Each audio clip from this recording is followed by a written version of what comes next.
guys, Eric here with Matt. We're here to talk about Heroes Season 4, Volume 5, Redemption.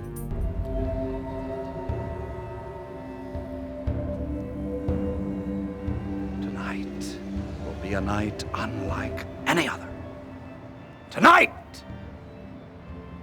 we change everything. For too many years, we've been shamed into believing we're second-class citizens. When the truth is, we're king of the hill. Yeah. They should aspire to be like us, not the other way around. That's right. So I make this pledge to you tonight. Once and for all, we pull back the curtain and reveal ourselves for who we truly are. And I guess the big question is, coming off a season a lot of people criticized, did Heroes find redemption this year? I think it somewhat found redemption, if that's an answer. I don't think anything could make up for the atrocity that was Season 3. Yeah. It was just so bad.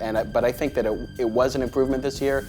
The writing was better. It took on a slower pace. It used the heroes when needed, so everyone wasn't in every episode, and I think that really helped. And I think we found ourselves liking a lot of the storylines of the characters that we'd written off in the past. I think we both liked the fact that Peter, at the beginning of the season, was actually using his powers to help people and to save lives and to be a hero, something that we've criticized the show about in the past. And I also think that we both liked the new interactions between Claire and Noah, a couple in the past that we felt was pretty tired, and I think that the dialogue between them now felt really genuine. Yeah, I mean, a year ago I really couldn't stand any of the characters, even the ones I used to love. So it really said something that I could again watch them and think, okay, I'm taking a fresh take on these characters finally. I'm finally getting to see different new light. They're not retreading old ground to a certain extent. And as much as there were improvements, there were also things that frustrated us. Not nearly as much as last year, but they did fall into their logistical loopholes now and again. Making Hero once again sort of an idiot man-child, reverting him into that state where he would make sci-fi references and geek references, making Sylar think he's a hero again by the end of the season. I think also the fact that Matt Parkman is allowed to walk around a free man when he's been on TV twice now, once as a suicide bomber and once as a gunned-down serial killer, is also something I have a really hard time getting over. Yeah, if you look at all the storylines in Heroes, almost all of them, and take them to their logical conclusion, very few of them add up, and that's something that did unfortunately continue this season. But like you said, you know, overall though, there was at least some strength behind it, some of the character interaction, and I really liked, you know, some of the individual episodes and storylines. We weren't so happy with how Nathan's storyline ended, but he had a great spotlight episode with Swoosie Kurtz and the flashbacks. That was pretty cool to see. And his death didn't really mean anything to us, since essentially he died at the end of last season. And every other season finale since Heroes started, really. So it wasn't, and we were also very frustrated with how he chose to die, which basically ensured that Sylar would be set free to go kill again. Yeah, thanks Nathan. But I know that you and I both really liked the new character of this season, which was Samuel. Yeah, he really, I think, made the season, and when the show was faltering, he kind of was someone you could go to and know that he'd have some good scenes.